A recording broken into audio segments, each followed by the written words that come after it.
Boom! We're live. Off Flip Video Show number 786. Can you believe that, Hillary? I can't believe that. I thought they cut you off at 6. 786. And here we are today in the below deck. Below deck on the Sweetheart here at Santa Cruz Harbor. And the captain of that ship is the gentleman here on the left, Mr. Al Ramadan. So on the show tonight, Al Ramadan and Hilary Bryant here to talk about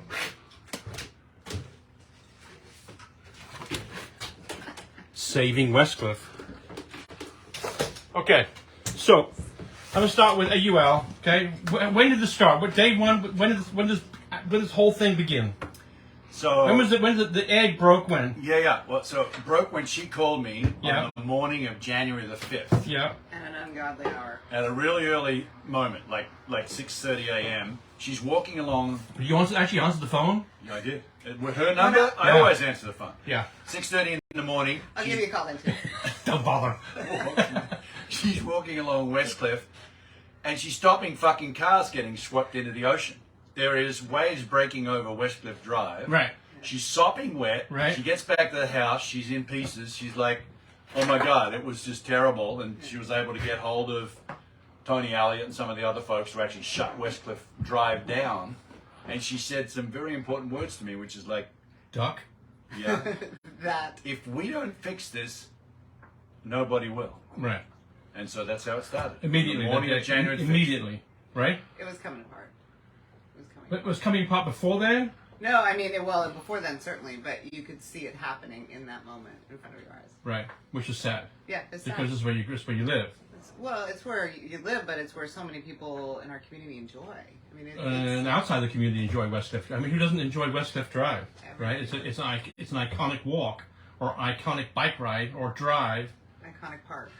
In part of California, or part of the United States, you know. One of the great promenades of the world. Right, one of the great promenades. One of the great promenades. It really is. Yeah. And so go No, ahead. and that's I think what we really tapped into in the community. Right. Was this feeling that our recreational area had been sort of violated and that we had a problem, and so many people go there to do not just walking and biking and driving, but also to go surfing. They might go kayaking. Right. They might end up doing yoga. Right. You know, we Walking had the dog. I mean, have people walking the a whole bunch dog. of different Right, things, right? And so I think collectively we all realized, oh my gosh, like this is a real problem. Right. This is something we really care about. We kind of need to protect it. Do you think because you mayor? When were you mayor? Back when? How long ago? It was 1926. 10 years ago. You're such a... Does anyone listen to the show? I really hope. There's like 3 people listening to the Okay, show. good. One of them is Christine Hahn Ramadan listening to shows right now. So we me. have one viewer. My mom may related be to Al. watching. Your family's busy. Well, they know you're involved. Thank you. So, do you think it should be worked on? I mean, when you were mayor back 10 years ago, When we were were mayor, just when taking I- or did we just taken for granted? Gary Griggs has been coming to city council for 40 years. John Laird was mayor when Gary Griggs came and said Yeah. to the city council. Yeah. That was probably 1982. And Gary said, you've got a problem. Coastal erosion is happening. Sea level rise is real. Climate change is real. You need to address the issue that Westcliff is eroding right in front of our eyes, and that this is going to be an ongoing problem for our community. And anybody listen at that Well, point? It came right back to the council that I was on in 2010, 2014. Right. It's still coming and saying, Right. you have a problem, you might have to move the lighthouse, the Westcliff is eroding, Steamer Lane could no longer be Steamer Lane if the cliff falls in, and you need to manage this. And the city has known, but the problem is so overwhelming, so expensive, it's beyond just an infrastructure issue. And it's been something that we haven't been able And it came to the forefront because of that storm, right? That's when it kind of like the bells went off, right? That's right. Did the council? Does the council like woken up, going, okay, we better get something, we better do something? I think everybody has that. I think everyone has woken up to this. I mean, she knows this better than me, but It really is probably 30 years of erosion happened in the span of a couple of weeks. Yeah. So, the most popular word on the Off the Radio show is the word solution. Homelessness. We have solution. What's the solution? What's your solution for where do you start? So the first thing is you got to come to terms with what the problem is. Let's start there. And the problem is that there are particular types of swells that come into Santa Cruz which are really dangerous for Westcliff. And they come in from a direction of 240 to 270 North and from the south. Actually, from the west-southwest is when it's really dangerous. And it comes down a channel that's naturally a deeper channel, so all of the wave energy propagates to the cliff. So that's part number one. And those storms happen around atmospheric rivers. Okay, and if you remember last winter, we had 15 of these atmospheric rivers. Yeah. Some of them manifest in what they call bomb cyclones or West Coast hurricanes. That's what happened. So the January 5th ones, where she's out there getting drowned, trying to save people, that was a West Coast hurricane. And it came from that really bad track. Once you realize that, you then sort of understand, as Gary and Kurt have been telling us, Kurt Strelazzi, who's also a great scientist, has been telling us for ages, dude, 76% of the erosion happens during these El Nino events, these really bad events, right? So, and they're only going to get worse. El Nino's going to get worse. They're getting more powerful storms. We saw that one on January the 5th, right? And so that's what you got to come to terms with. And we put together in our book, Westcliff, Beloved and Iconic, that we trace this back to the 1920s. We actually have aerial photos from 1920 all the way through 21. And if you just take the time to look at this, what you realize is we lost a lot of coastline, and we're up against the road now. Like there isn't any cliff. That's the problem. And right now there's sand. Well, there's nothing. It's just water and rock, and most of it's riprap. And so when you come to terms with that, and I think everyone is now, and this resource which we make available to the community on Friday, is about having people understand that's the threat. We've got an existential threat. This thing's going away. Once you do that, then you have to. Then it's not about is it going to be one way or two way. It's going to be no way. There's going to be no access here soon. And so once you get your head around that, it's like, oh shit. Okay, this isn't me and Hillary arguing over whether it should be one or two way or more bike paths, less pedestrian, whatever. That's all secondary. The big issue is we got to stop this thing. If we really want to care for this place, we got to stop that from happening. When the wall was wrapped there at Pleasure Point, from Jack's house all the way to the point. Didn't we pay attention to other parts of I know that was county, but didn't the city go, oh, maybe we should think about doing something over here with that? I really don't think this has been something that the city has been unaware of. It's just it still goes back to this is a huge undertaking for a community. And as Al said, one way, two way, no way. I don't think anyone's in agreement about what the solution is here.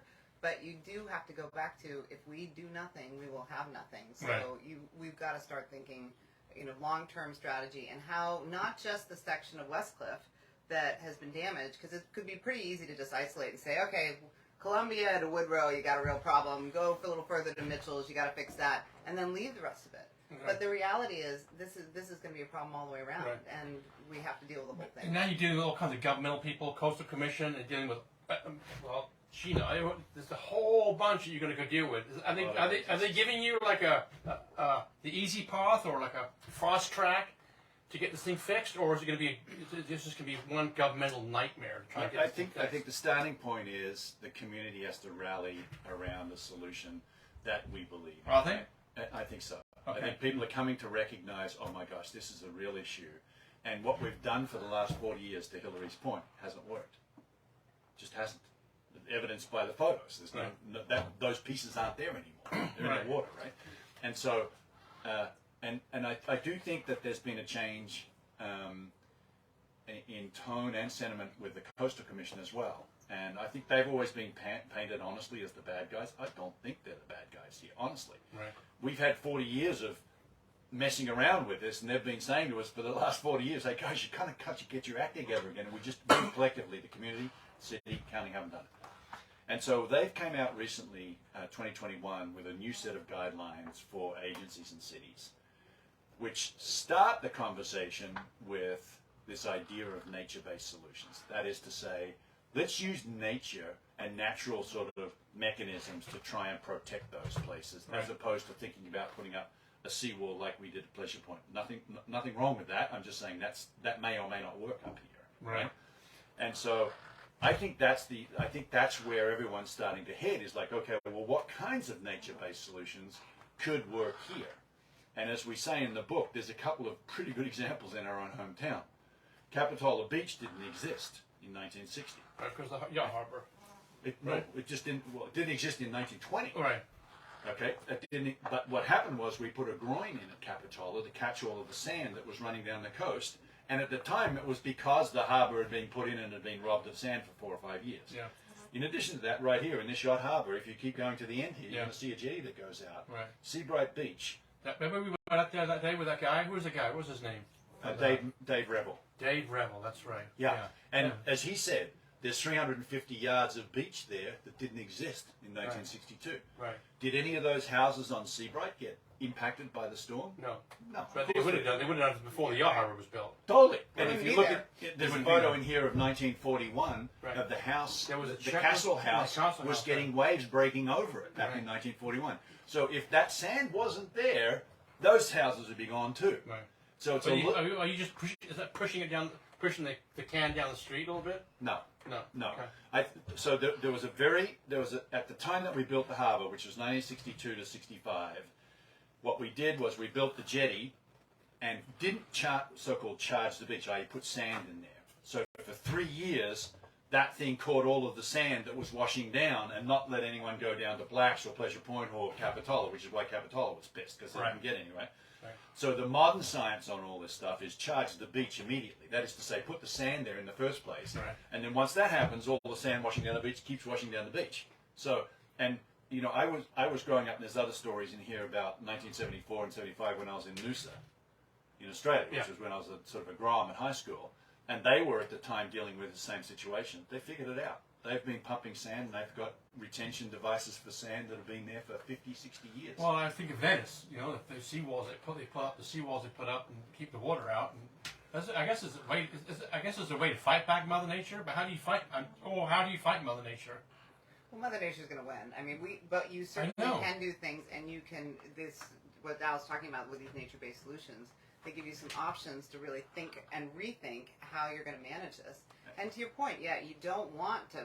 The last thing anyone wants to do is push the problems down and make it bad for Right. someone else Right. further down. But Right. you have to start somewhere, and you have to start instead of just talking about what are the options. You actually have to start implementing and planning and trying some of them out. And some will be successful, and some will be less successful. And then you have to figure out how to manage that. But again, you just can't not do anything and just say. I mean, the riprap hasn't worked. Yeah. And at this point, if we get another round of storms, anything even close to what we had, and the predictions are pretty dire for El Nino this winter, Right. we may not be able to get some of this back. And if you got records from UCSC and photographs of records. Have you talked to some of the old surfers, some of the old guys, even if they don't surf? Have you talked to some of the older Yes, population? Richard Schmidt was one. Richard Schmidt and Rufo were two individuals in the early days when That's we still started. pretty young. But Well, Bob Pearson, Well, yeah, he's yeah. one, Yeah. 75. I Yeah. mean, yeah. But all of those folks have been involved, and what they have been saying consistently is, Rufo was one of the inspiration for go to UCSC because he's a big student of this stuff. So we did.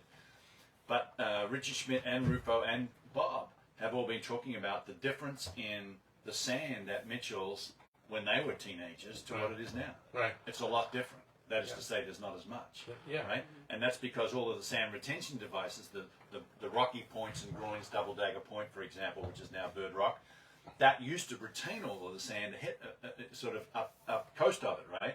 That's gone now. It's broken in pieces and all the sand just goes washing through, right? Right. So all of those surfers have been saying for many, many, many years that the sand's part of this solution. I just don't think we were ready to hear it. Yeah. I mean, 82, 83, 84, we got those El Nino years. Yeah. And it just blew up. And the they're coming coast, back, and right? They're coming back. And that was part of the very, very similar to what we just experienced. Flooding, Right. El Nino, the coastline got hammered, and the work that they did to try to protect at that point was just really, at that time, was just dump riprap in, and it didn't work.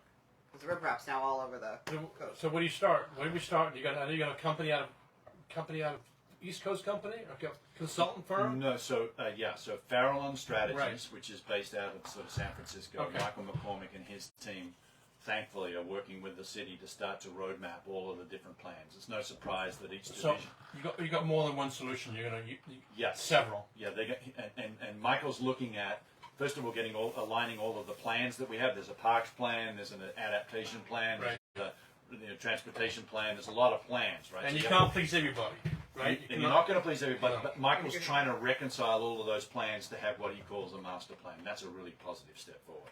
And then once we get that and get agreement sort of that, okay, this area is something that we want to protect, which I think everybody's already there, we can then start to look at what are the different kinds of solutions and what can work. And I think we have to start, honestly, I think the city and the Coastal Commission, I say this with a smile, have been butting heads for 40 years. We've been dumping riprap, they've been saying stop doing that. Yeah. Right? And so I think we have to turn it the other way and say, okay, let's listen to what the Coastal Commission Council and guidance is at this point in time, and it is nature-based solutions. Let's start with that, see if we can't get the, if we can't collectively agree, not just us, the community, the city, the county, not just the Coastal Commission, National Marine Sanctuary, Coastal Trail. I mean, there's literally jurisdictions all over the place here, right? Right. But if we start with Coastal Commission's high-level sort of guidelines, which is nature-based solutions, I think we're going to get somewhere.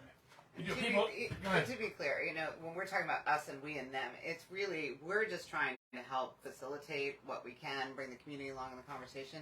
It really ultimately is going to be up to the city, the county, the state. Right. But you need support from the But the community people. has to support, but also the challenge with these things is oftentimes by the time the governmental agencies have gotten to where they think they're going to have as a solution, the community feels like we didn't even know we didn't know anything about this. And so part of what we've been trying to do with Save Westcliff and our conversations and the work that we're doing is to bring people along in the conversation from the beginning and say, start with, here's the problem. Now, how are we going to move forward? And to your comment earlier, people are going to be unhappy. Probably everyone's going to be a little unhappy with whatever happens. It's never going to be the same. Never. Right? So, ladies and gentlemen of Westcliff, it's never going to be the same. It's just going to change. And it's changed on a daily basis for years. Right? As attested by the book. When I came down here tonight, I thought about, I'm not going to spend much time on the west side because you're over there and I'm getting your way. And Al's over there, goddamn. Go across Murray Street. Goddamn Aussie, But I remember when I wrote for the Sentinel, I wrote an article about that wall, right? And there was a guy, his house was 2 doors down from 36th Avenue. And I remember he was out there in his yard. This is Pleasure Point Wall. This is probably 80, he was probably 80, mid-80s. And can I talk to you? Because I wanted to get some, it's perfect, right? He's been there for 80, he lived all his life. It's a little tiny little house right there. And he goes, you know what, Neil? He goes, right across the street from my house. He goes, it used to be the party scene. There was a big deck out there, grass, there was a lawn out there, a stage, all the way 2-lane road. And there was dancing out there across the street from next to Jack's house. And it was called Breakers Beach. It was called Breakers Beach, and it's gone. It ain't there no longer. Now you have the steps that go down to the ocean. But before, there was cliff, there was land, there was a lawn, there was a deck, there was a jazz band. People were out there dancing. And it's no longer there. It's just gone. And that's Mother Nature. It is. And so, but the other side of that is Seabright having got a problem. Yeah. And so what happened there? There was a whole bunch of sand in front of it, right? And so I think a little bit of this is us all coming to terms with actually, we could either do nothing, to her point, and let the wave action really land on the cliff and completely take all of that out and probably go back a block or two, right? And then have no access. Right. Or we could actually take some inspiration from some of these places that have actually used these nature-based solutions and push the wave energy away from the shore. And that's what's happening at Seabright. Yeah. The reason that the cliffs aren't getting smoked is because the waves are breaking 300 yards away on sand. Right. And that's happening in Noosa, happens in Superbanks, happens all places around the world. We just got to open our eyes a little bit to sort of realize that is a viable nature-based solution. What do you want to see, Al? 10 years from now, what do you want to see? What's the solution? How are you going to fix this? Well, I'm one of many. I know you are, but I'm just asking your opinion. Yeah, my opinion's based on the scientist who's been in this is Gary Griggs. Right. And Gary has been mentoring us for the last sort of 3 or 4 months. But are they mentoring the city council? Like, okay, this They guy. are. They are. Gary's the guy. We should have done this guy fucking years ago. Yeah, talk to him. Right. But if you look at what Gary's most written about recently, it's that in his language, groins and jetties in conjunction with sand have provided great protection. There are 300 of them up and down the coast of California right now. Right? And it's worked. Now, there's variations on that. Some of them were at the wrong angle to the beach. Some of them weren't long enough and all that sort of stuff. But people have figured this shit out, man. They have in New Jersey. If you go to New Jersey, they have got them all around the world. jetty, jetty for miles. Florida. Huh? Yeah, Florida, Florida, all over the right? place. For They're all- miles. This is our sort of inspiration section. There, look at these. Where? There's 4 examples. Yeah. Right? This is super banks in Australia. This is Noosa Heads in Australia. This actually is Capitola Beach. That thing there is called the groin. Right. That beach exists because this thing sits here. This is super Right, banks because right. they're pumping all of the sand at this end and it blows down. Yeah. This is Noosa. See that groin? And it actually captures, it retains all of the sand that's washing around here. Right. And this, believe it or not, is actually Seabright Beach. No, That yeah, whole yeah. beach did not exist back in the 40s. Wow. Yeah, So when you get your head around this and understand, oh my God, there are all of these communities around the world who have figured this stuff out. Yeah. There's no reason we can't. And it's likely to be a solution that is similar to this. I'm not saying it's exactly the same one. I don't think we've got the qualifications to say that it's exactly the same as this. But there are people, including Gary and Dave Revel, the guy you were talking about. Right. They've been talking about this for many years. Right. And our hope is that we have, at the very back of the book, we have a list of sort of all of the people who have joined us on this mission. And it's pretty significant. There's 575 names here. Right. And these are people who care about this place. Right. A lot. Okay?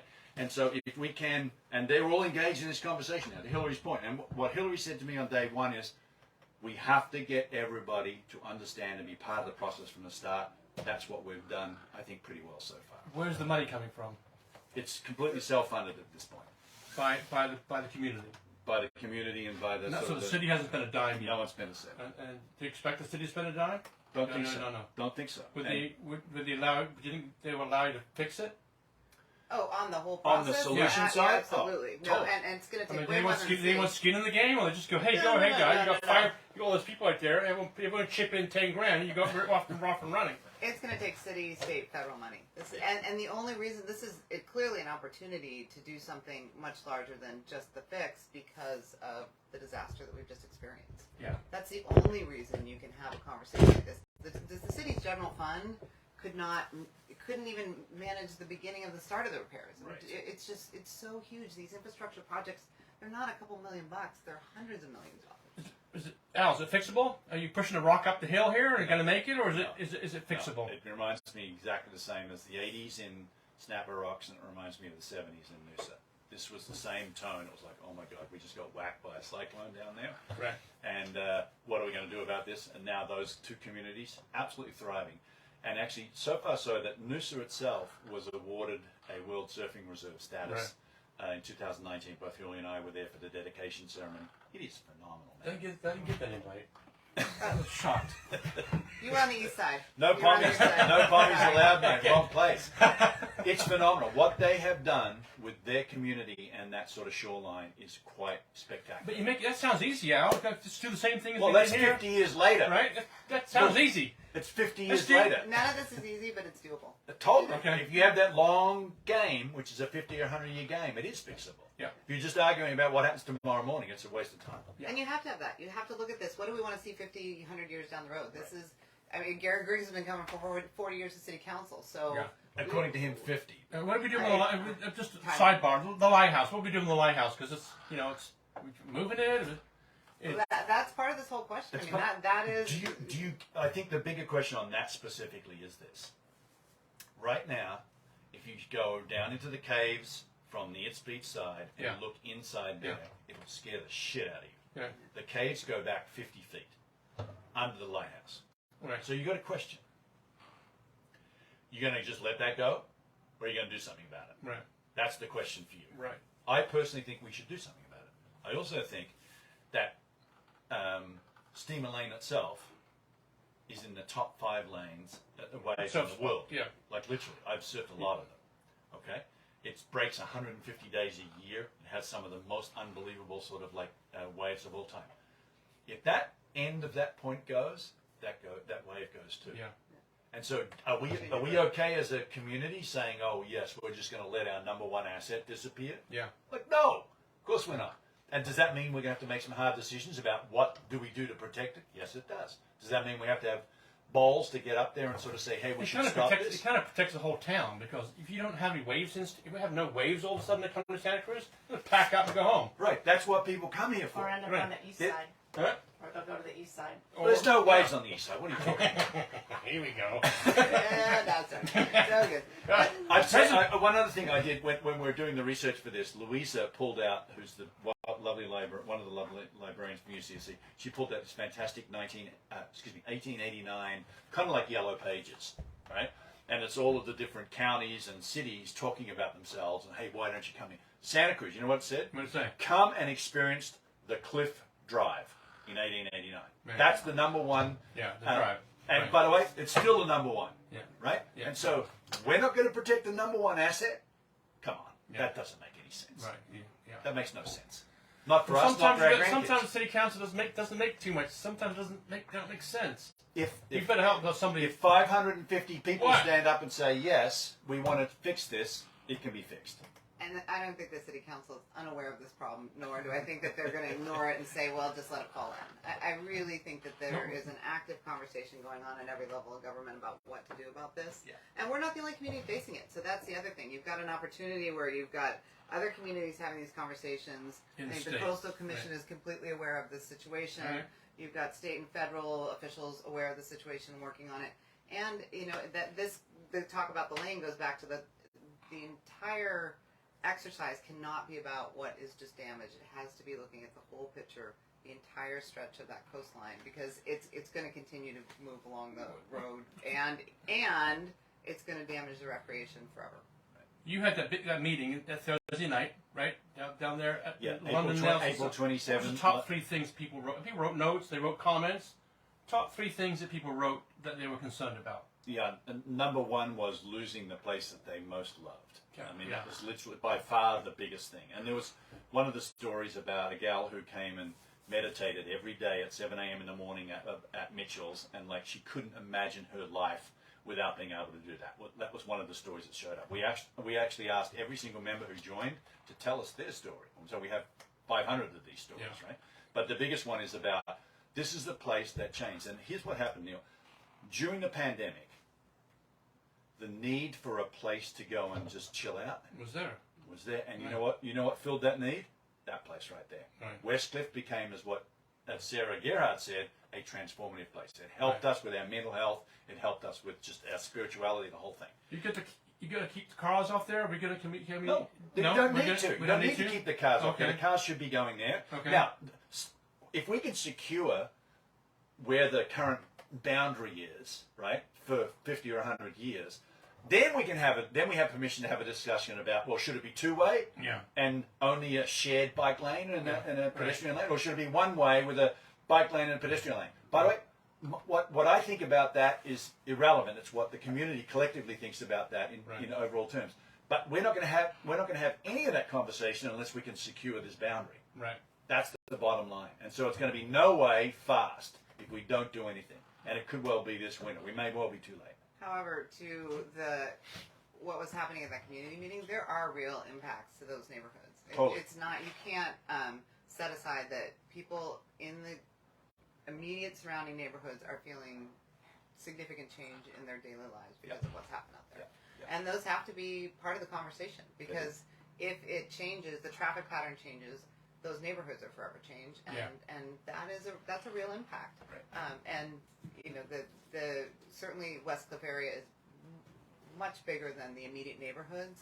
However, the neighborhood and those impacts and all of the traffic, parking, everything that's happening as a result of that has. Okay, what's step 1? I mean, we talked about your meeting. Here we're talking about on social media. What's the step 1? Where's the shovel need to get in the ground first? When we started this, we said there were 3 things. Right. Number 1 was to make sure that we recruited the people who cared about this in the community. We're doing pretty good on that, I think.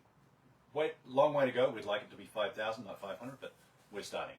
Second thing was, let's help the city get the funding to do the immediate emergency repairs. Because if they don't do that, we're screwed, because the next storm's going to come. And the funding's coming from where? FEMA, Right. FHRA, there's a bunch of funding sources, and that's what Michael McCormick and Farallon have been really helping with, right? Then the third thing is, and that's the piece that we're spending most of our time now on, because we feel like we've done pretty good on both of those right now, is we got to get this long-term plan together. And that's why we've put together this idea of the Westcliff Recreational Area. It's not just the road. You know, with the story we told at one of the shows was, yeah, Yosemite has a road through it as well. But like Yosemite's a lot more than the road. And that's the same thing here. Right. Westcliff is a lot more than the road. It's about the ocean, it's about the beaches, it's about the cliffs, it's about the parks, it's about all of this stuff. So let's get a holistic picture. And many other communities have done that. Like Land's End in San Francisco used to be a whole bunch of small little dumb parks. They put it all together now. It's spectacular, right? And so the idea that you get critical mass in one of these recreational areas is a really important thing. And that's what we really want to drive and get that. And then we want to force the conversation about, well, how do we protect this place, right? And we already know that there's other parts of the world that have been dealing with this stuff. Gary's been talking about solutions for a long time. Can we start to listen to these folks who really know what they're talking about? And beyond the plan, you have to start with some action. Yeah, It can't let's just get be a going. plan to have a plan. It has to be a plan with the first step in moving things forward. The president was in Capitola, right? Do you think he should have taken a peek at what was going on in Westcliff? And what showed up? The FEMA showed up, and all these other government showed up and take care of Capitola. Do you think they should have?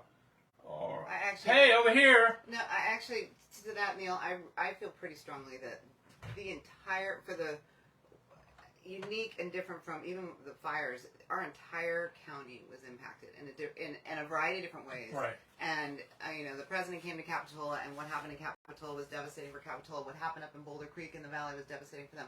What happened down in Watsonville and Pajaro is still happening, and people are still dealing with the devastation. Right. So I don't think that this is any more important than any of those impacts are real, and they will go on for years and years. I mean, South County is going to be feeling this for a very long time. So it's not that any one is more important than the other. It's just that we have to start addressing these all collectively, and as part of this community, this is important. Yeah. As are all of those other areas, and as you know, the businesses in Capitola and the people that were impacted there, and all of these are important. But you can't just say, you know, well, it's bad everywhere and we're not going to do anything. You have to say, okay, it's bad here, it's bad there. There's federal money available. How are we going to start using that money to get these things And done? you don't have no time to waste. You got to get going, right? You got to get cracking. We're already going. Right? We're going. This is what we're doing. It's fragile. I mean, what's going on right there? It's fragile, right? Very fragile. It's a. No, and the sun comes out and people forget.